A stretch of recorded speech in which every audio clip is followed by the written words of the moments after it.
All right, so we're here, made it in.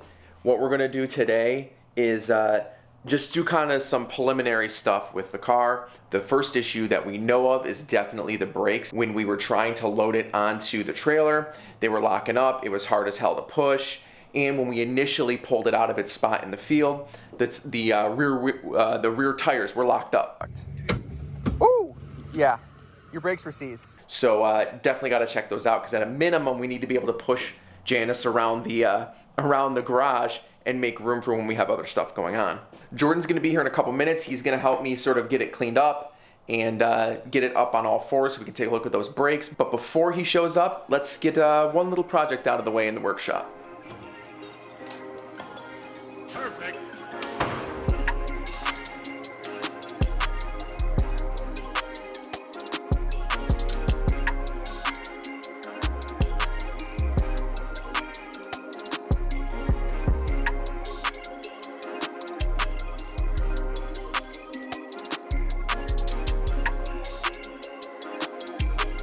All right, so I'm trying to do anything I can. I know it's just a start, but I need to get the echo under control here. It is just getting ridiculous. I don't know if you can hear it. I'm sure you can hear it. It's terrible right now. But either way, any little bit can help. So let's try it out. Testing!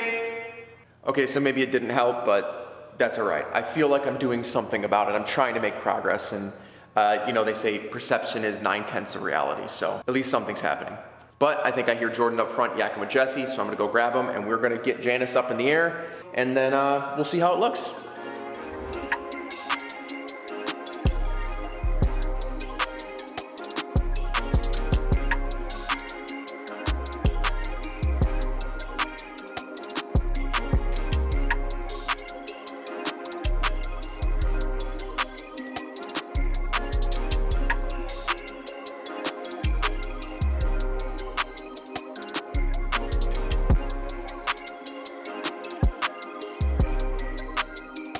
So that was kind of eventful, but we got Janice up here.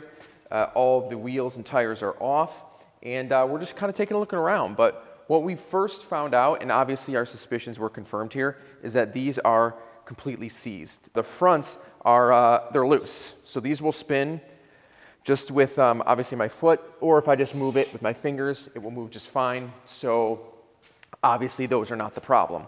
So we're gonna focus on the rear. We're gonna take the drums off, and then we'll just take a look. I'm sure we'll find something fun in there.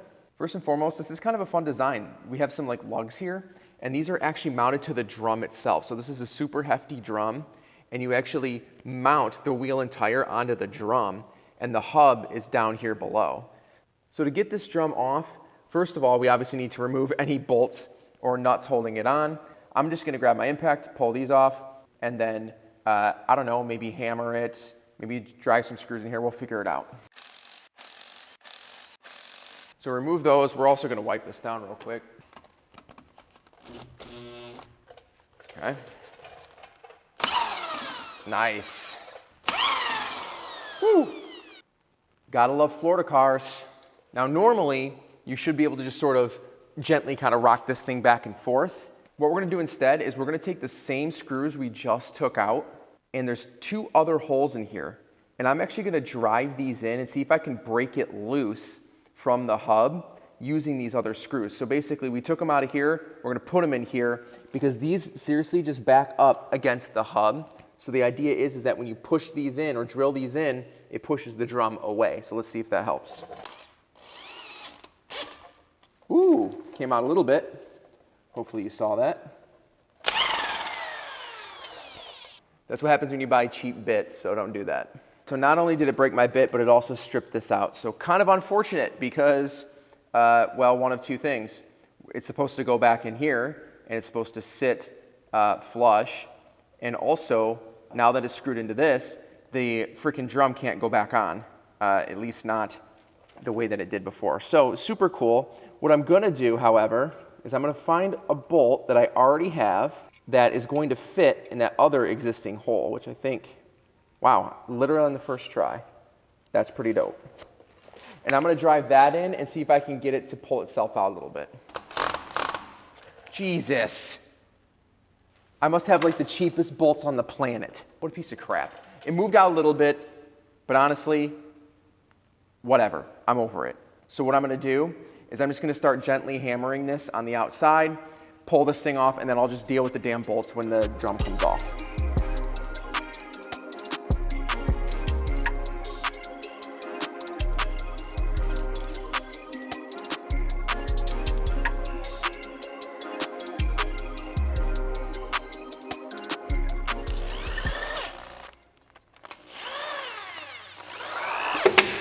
Yeah. So I got another bolt and I worked it around, kind of back and forth. Yes. And that definitely got it off there. So there's the inside. Honestly, it actually looks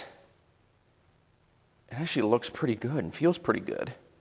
We'd be looking for some like big deep grooves here. There aren't any, and it looks actually pretty smooth. That's kind of awesome, actually. This actually looks pretty good as well. Wow. So what we're gonna do, scrape this off and then spray it down and clean it and just see what we have going on here. So it's actually been a little while, but I'm back. Now that we have the brakes off, we can take a look at what might be causing the problem. And honestly, the cool thing about these types of brakes, especially drum brakes, is that they're actually pretty simple. You just have this little cylinder up here. It has 2 pistons in it.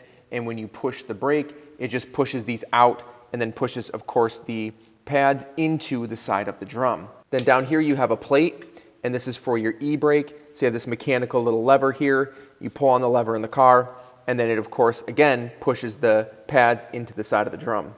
So really there's one of 2 things that can be seized. If this was pulled, if the e-brake was pulled and that seized, that could keep the pads against the drum, or of course your top cylinder could be seized, and that of course holds the pads against the drum. So from here we can see alone that the e-brake is not seized. You can move it freely, and if I go in the car real quick and pull the e-brake, you'll see it move. So those are fine. So what I think the problem is this cylinder here. So I'm going to pull this assembly off, and then I'm going to get a C-clamp and push these little pistons in and see if they move. I'm willing to bet that they're not. I'm willing to bet that they are seized and that they're going to kind of pop in when I finally put some pressure on them.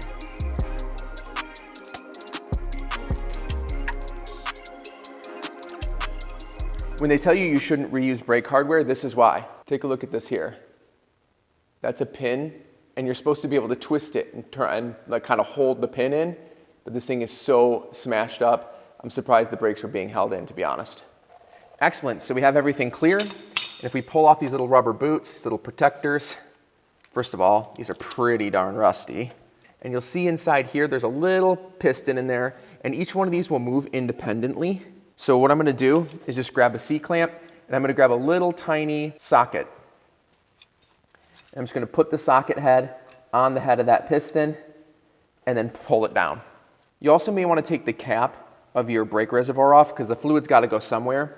So to make things a little bit easier, just go take the cap off your reservoir. Also, if you're doing this on all 4 tires before pumping the brakes again, just be careful that you don't overflow your reservoir as well. To give me a little more stability, I found a socket that just goes around the side of the little head of the piston, so that way it's a lot more stable. There we go. That's a ton more stable. So let's keep going here. There it goes. Oh yeah, that thing is fried. Perfect. All right, so we broke it free. It's pushed much farther in. I'm gonna go check my reservoir, make sure I'm not overfilling it, and then do the same on this side.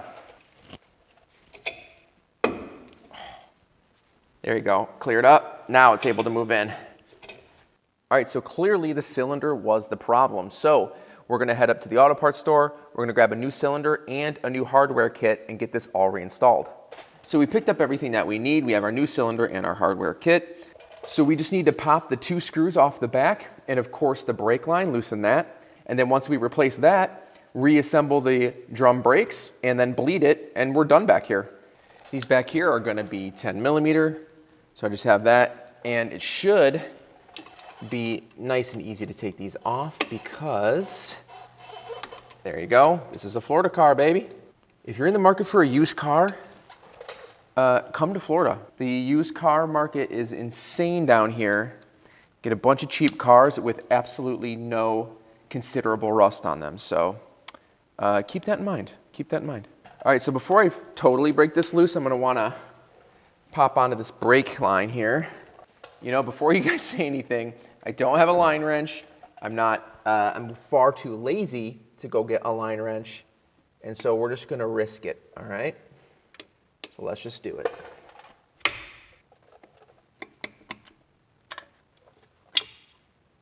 All right, you guys win. I'll go get a little line wrench or something because I already stripped out one of the little edges, but fine. All right, let's go.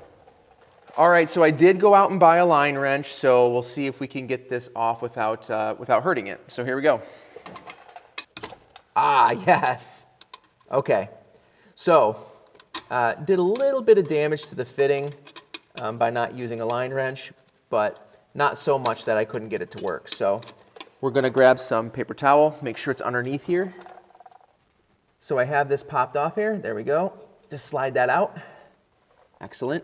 We got quite a bit of fluid here. So I'm just gonna grab the new one and get it in place so it stops leaking. Thank you, sir. All right, slide that in. Awesome. And then just get this sealed back up. Looks pretty good. We'll find out when we start bleeding if there's an issue or not, but I think for now we're in good shape. So now I'm just gonna tighten these up.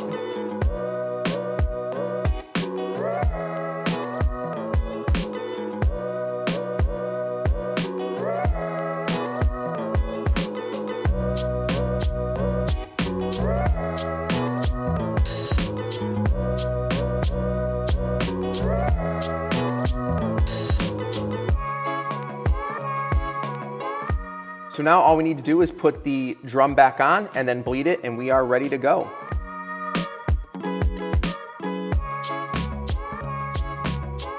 All right, shoes back on. And so I just have a hose hooked up to the bleed nipple on the back of the brake cylinder here. So I'm just gonna have him push on the brakes while I open this up. And then of course, it's gonna drain out the old fluid until we get to the new stuff that we are pouring into the reservoir. Up. Down, yeah, up.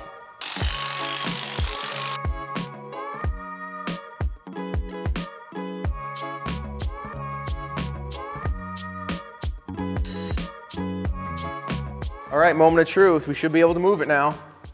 Hey, nice. Nice and easy to push. So we're in good shape. We have the rear brakes working. They're not gonna be seized. And even though Jordan's plan with this truck is really to just kind of bomb around a field and just have some fun with it, we at least have peace of mind knowing that it's gonna be basically not creating a bunch of heat, and they might even function for him.